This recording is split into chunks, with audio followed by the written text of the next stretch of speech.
उत्तर प्रदेश में महिलाओं को सुरक्षित रखने के लिए मिशन शक्ति अभियान शुरू किया गया है, जिसमें प्रत्येक जिलों के थानों और अधिकारियों को ये दिशा निर्देश दिया गया है कि आए दिन हो रही महिलाओं के साथ घटनाओं पर विराम लग सके और उनको सुरक्षा भी प्रदान कराया जा सके।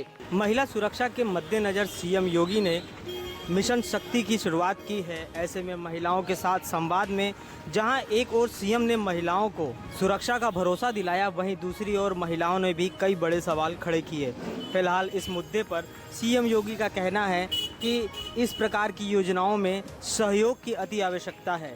वहीं सीएम योगी ने महिला जनप्रतिनिधियों से जहां बातचीत की, तो वहीं महिला जनप्रतिनिधियों ने कई बड़े सवाल उठाए सुरक्षा को लेकर, जिसमें योगी सरकार ने संतुष्ट करते हुए ये कहा कि आने वाले वक्त में महिलाओं के साथ एक भी प्रदेश में घटनाएं नहीं होंगी।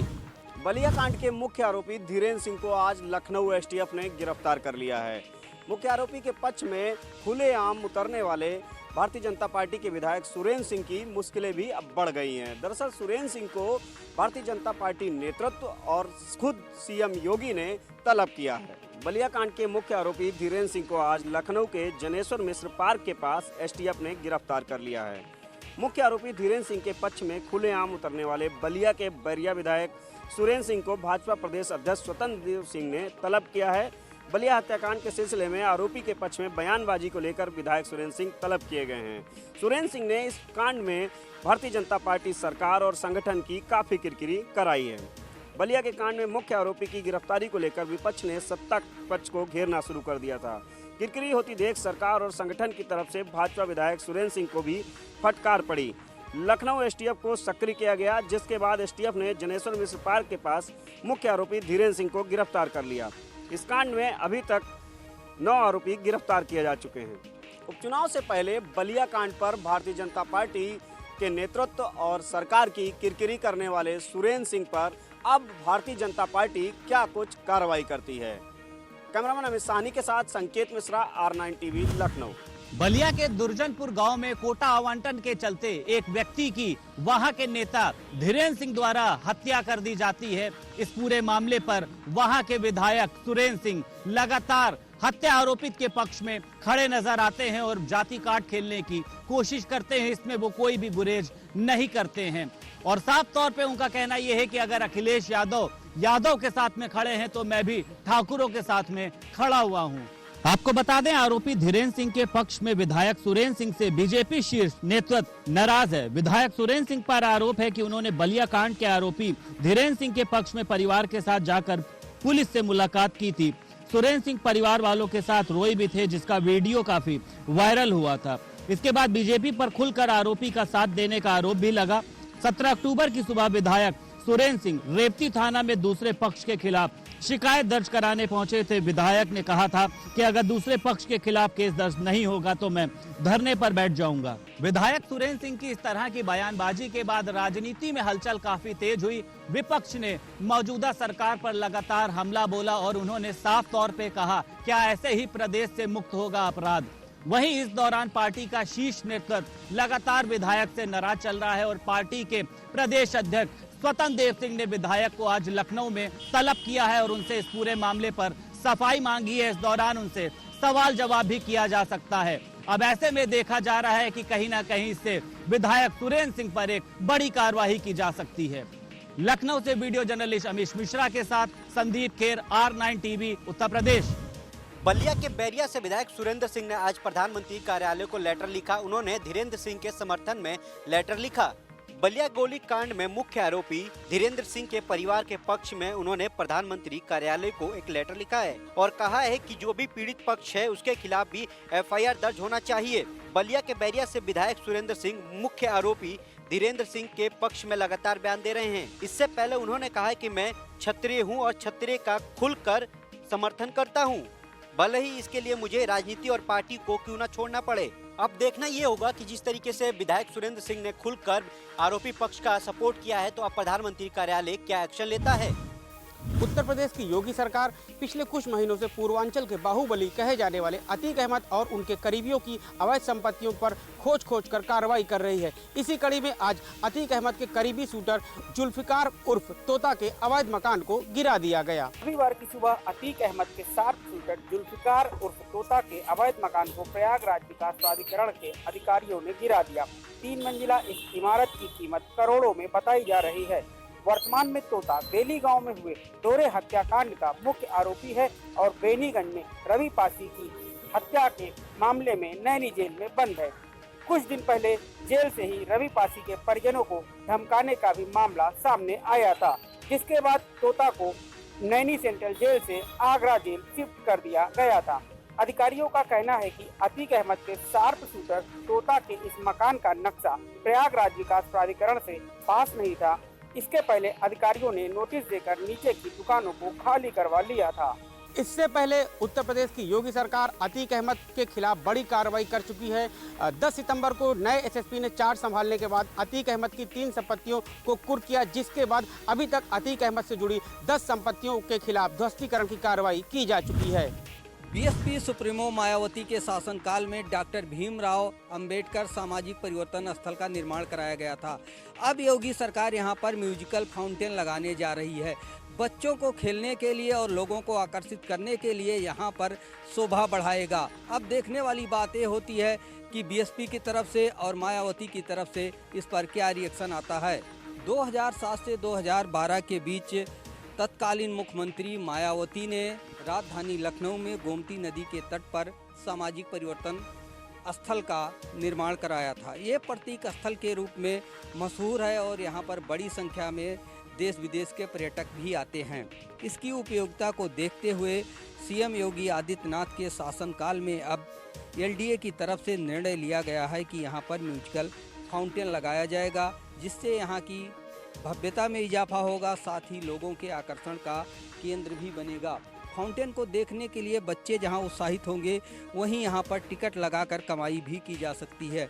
इन सारे फैसलों को एक बोर्ड की बैठक में लिया गया है।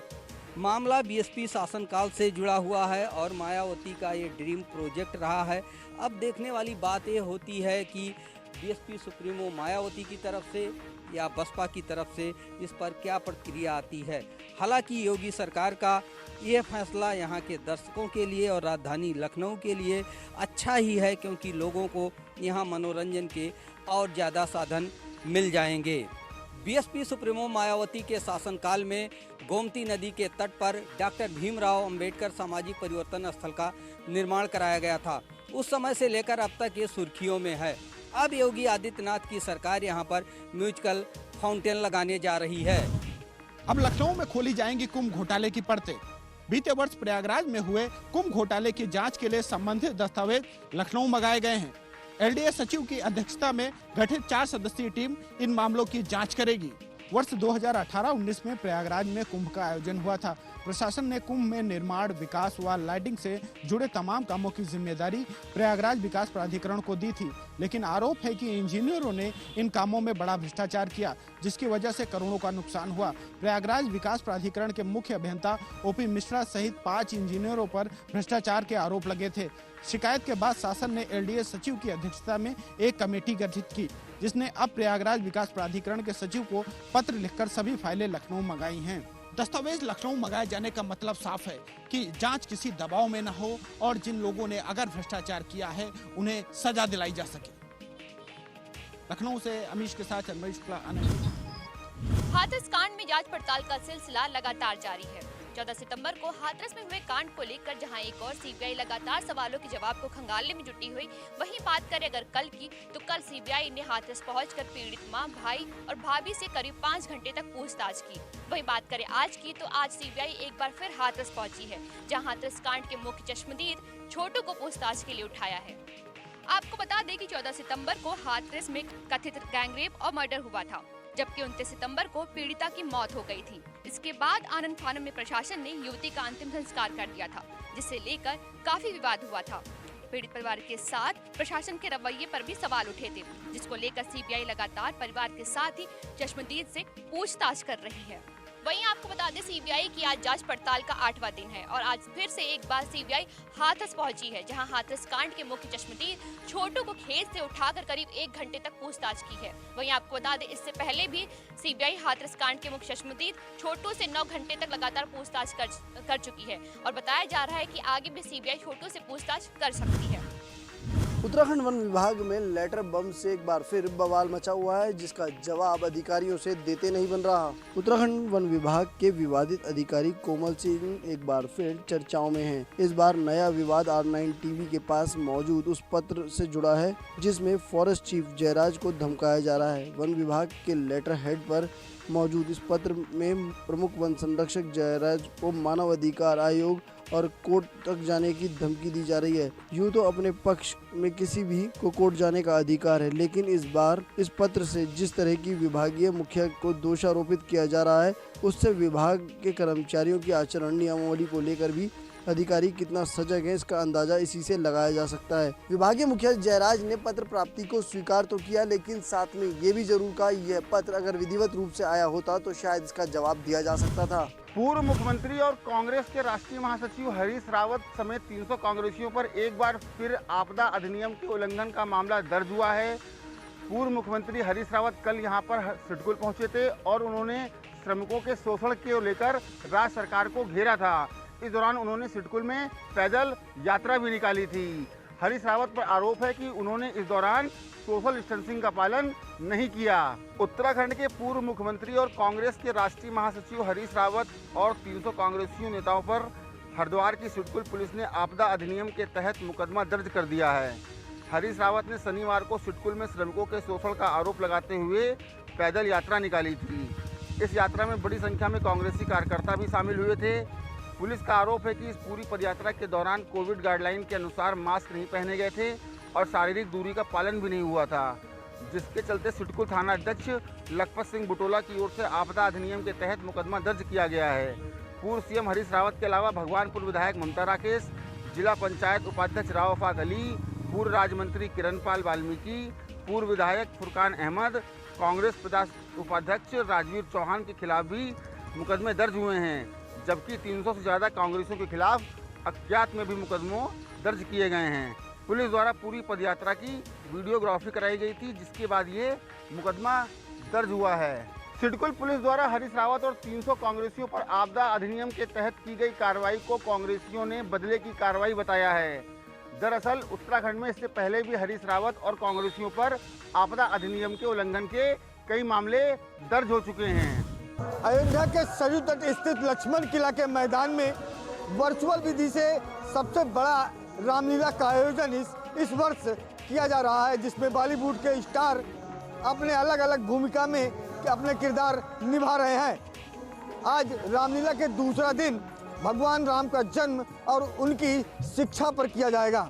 रामनगरी अयोध्या के सरयू तट स्थित लक्ष्मण किला के मैदान में वर्चुअल रामलीला का आयोजन किया जा रहा है। यह अयोध्या के सबसे बड़ा आयोजनों में से है, क्योंकि इस रामलीला के मंचन में बॉलीवुड के स्टार अलग अलग भूमिका में अपना किरदार निभा रहे हैं, जिसका प्रसारण सोशल चैनलों व डीडी नेशनल के माध्यम से किया जा रहा है। रामलीला के इस आयोजन के पहले दिन उत्तर प्रदेश के पर्यटन मंत्री नीलकंठ तिवारी ने भगवान राम के पूजन अर्चन के बाद प्रारंभ किया। वहीं कलाकारों ने गणेश वंदना से इस आयोजन की सुरताल शुरू की। वहीं इस रामलीला के आयोजन के दूसरे दिन भगवान श्री राम के जन्म से लेकर उनकी शिक्षा दीक्षा का विशेष प्रसारण किया गया और सुबाहु व ताड़का वध का किरदार बॉलीवुड के स्टारों ने बखूबी निभाते हुए नजर आए।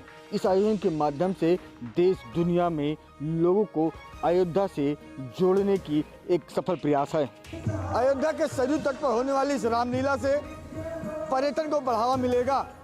अयोध्या में जहां राम मंदिर का निर्माण किया जा रहा है, तो वहीं इस रामलीला के माध्यम से देश दुनिया के लोगों को अयोध्या से जोड़ने का एक सफल प्रयास है। अयोध्या से सत्यप्रकाश R9 TV।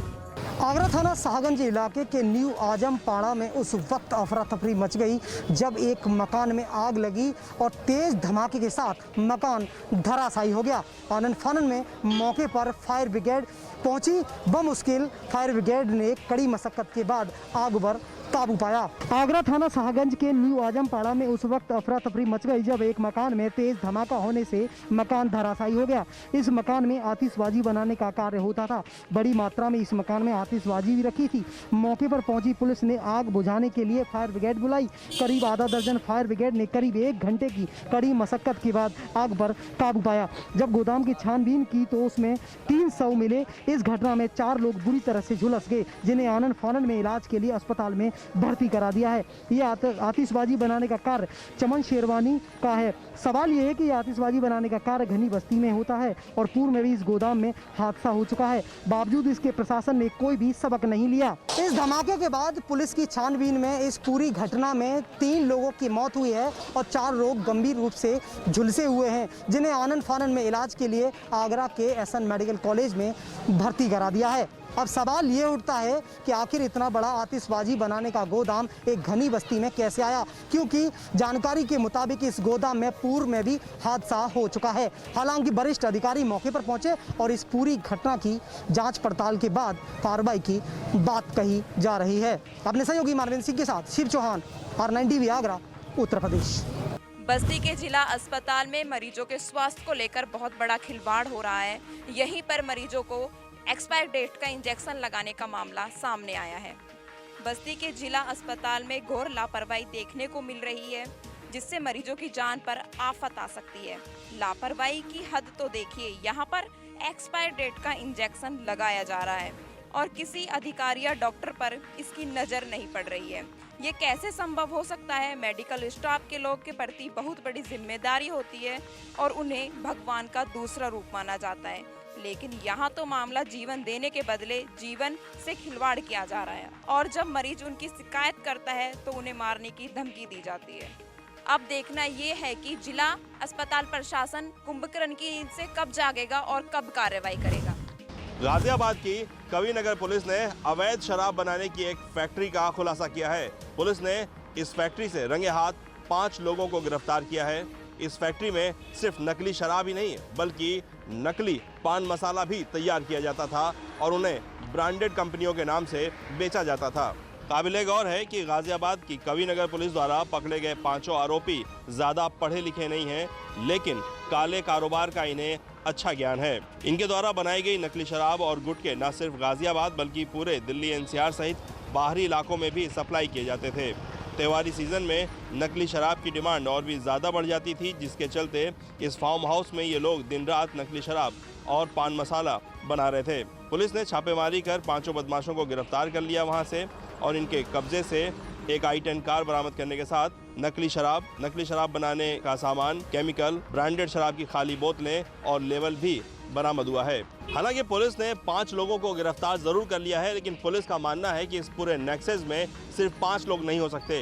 पुलिस ये माल कहां सप्लाई होता था और उस सप्लाई में कौन कौन लोग हिस्सेदार थे, उन सब का जल्द ही खुलासा करने का दावा कर रही है। भदोही की ज्ञानपुर सीट से निर्दलीय विधायक विजय मिश्रा की मुश्किलें कम होने का नाम नहीं ले रही। आपको बता दें, भदोही के थाना गोपीगंज में विजय मिश्रा के खिलाफ रेप का मामला दर्ज किया गया है। उनके अलावा 3 और लोगों पर भी रेप का मामला दर्ज हुआ है। साथ ही पीड़ित लड़की ने आरोप लगाया है कि साल 2014 से विजय मिश्रा उसका शारीरिक शोषण कर रहा था, साथ ही फोन पर भी अश्लील बातें किया करता था। इसके अलावा किसी को कुछ बताने पर जान से मारने तक की धमकी भी देता था। विजय मिश्रा के अलावा विष्णु मिश्रा और विकास मिश्रा के खिलाफ रेप का मामला दर्ज किया गया है। वहीं FIR में पीड़ित लड़की ने कहा कि साल 2014 में विजय मिश्रा ने अपने यहाँ गायन का कार्यक्रम कराने के लिए उसे बुलाया था। जब कार्यक्रम के लिए मैं वहां पहुंची और अंदर कपड़े बदल रही थी, उसी वक्त विजय मिश्रा कमरे में आ गए और मुझे डरा धमकाकर मेरा शारीरिक यौन शोषण किया। इससे पहले भी आपको बता दें, विधायक पर कंपनी और मकान पर कब्जा करने के और कई मामले दर्ज हैं और इस वक्त वो जेल में ही बंद है। उनकी गिरफ्तारी आपको बता दें आगर मालवा से हुई थी। प्रदेश की योगी सरकार जहां महिला सुरक्षा और स्वावलंबन को लेकर मिशन शक्ति जैसी योजनाओं की लॉन्चिंग कर रही है, तो वहीं लखीमपुर खीरी में एक भाजपा विधायक पर थाने से एक छेड़खानी के आरोपी को जबरन छुड़ा ले जाने का आरोप सोशल मीडिया पर जमकर वायरल हो रहा है। पूरा मामला लखीमपुर खीरी के मोहम्मदी कोतवाली में शुक्रवार की रात हुए हंगामे और पुलिस द्वारा हिरासत में रखे गए शख्स को जबरन छुड़ा ले जाने का है। आरोप है कि मोहम्मदी विधानसभा सीट के बीजेपी विधायक लोकेंद्र प्रताप और उनके पुत्र ने कार्यकर्ताओं के साथ जमकर हंगामा किया और एक आरोपी को जबरन छुड़ा के ले गए। वीडियो सोशल मीडिया पर वायरल होने के बाद मामला तूल पकड़ता दिखाई पड़ने लगा। और इतना ही नहीं, प्रियंका गांधी और राहुल गांधी के ट्वीट करने के बाद मामला महिला अपराध से जोड़कर देखा जाने लगा। ट्वीट में जिक्र किया गया था कि विधायक ने एक महिला से छेड़खानी करने वाले आरोपी को जबरन दबंगई के साथ छुड़ाया है। तो वहीं पूरे मामले पर सफाई देते हुए विधायक लोकेंद्र प्रताप सिंह ने कहा है कि मामला केवल एक कार्यकर्ता द्वारा शराब पीकर हंगामा करने का था जिसे वहां से लाया गया था, और जिस तरीके से विरोधी पार्टियों के बड़े नेता इसको महिला अपराध से जोड़ रहे हैं, ये मामला पूर्णतः गलत है। और अगर ऐसा आरोप कोई निकल कर आता है तो मैं राजनीति करना छोड़ दूंगा। साथ ही उन्होंने पूरे मामले पर किसी भी तरीके की जांच से गुजरने के लिए तैयार होने की बात कही। पूरे मामले पर सियासत गर्म हुई और ट्विटरवार भी जारी हुआ। राहुल गांधी और प्रियंका गांधी ने ट्वीट करते हुए प्रदेश की योगी सरकार को घेरा, तो वहीं मामले पर भाजपा विधायक ने सफाई देते हुए कहा कि मामला थाने से केवल उनके एक कार्यकर्ता को छुड़ा जाने का था। जिस तरीके से विपक्ष उसको महिला अपराध से जोड़ रहा है, ये सरासर गलत है। हालांकि पूरे मामले पर पुलिस ने अभी तक चुप्पी साध रखी। चंडोस थाने पर तैनात 3 सब इंस्पेक्टरों का सोशल मीडिया पर शराब और कबाब खाते हुए का वीडियो वायरल हो रहा है। बताया जा रहा है कि पड़ोस के जिला बुलंदशहर के एक होटल में शराब पी रहे थे। खाना खाने आए किसी कस्टमर द्वारा वीडियो बनाकर सोशल मीडिया पर वायरल किया गया है। आपको बता दें कि वक्त वक्त पर सरकार के अलावा विभाग के बड़े अधिकारी सह कर्मचारियों को गुरु ज्ञान का पाठ पढ़ाते हैं। बावजूद इसके चंडोस थाने पर तैनात 3 सब इंस्पेक्टर शराब पीने के लिए पड़ोस के जिला बुलंदशहर के एक होटल में पहुंच गए। वायरल वीडियो 16 तारीख की रात्रि का बताया जा रहा है। वीडियो वायरल होने के बाद पुलिस की खूब किरकिरी हो रही है। यही शराब पीते हुए अगर आम आदमी पकड़ा जाता तो उसके खिलाफ कार्रवाई होना तय था। अब देखने वाली बात यह है कि पुलिस जांच में दोषी पाए जाने के बावजूद भी तीनों के खिलाफ मुकदमा दर्ज होगा या नहीं। वीडियो वायरल होने के बाद पुलिस की छवि को धूमिल करने वाले तीनों दरोगाओं को एसएसपी मुनिराज जी ने तत्काल लाइन हाजिर कर दिया है। वहीं मामले की जांच एएसपी विकास कुमार को सौंप दी गई है। अब देखने वाली बात यह है कि पुलिस जांच में क्या सही और क्या गलत सामने आता है। अलीगढ़ से कैमरामैन बबलू के साथ प्रमोद कुमार, R9 TV, उत्तर प्रदेश।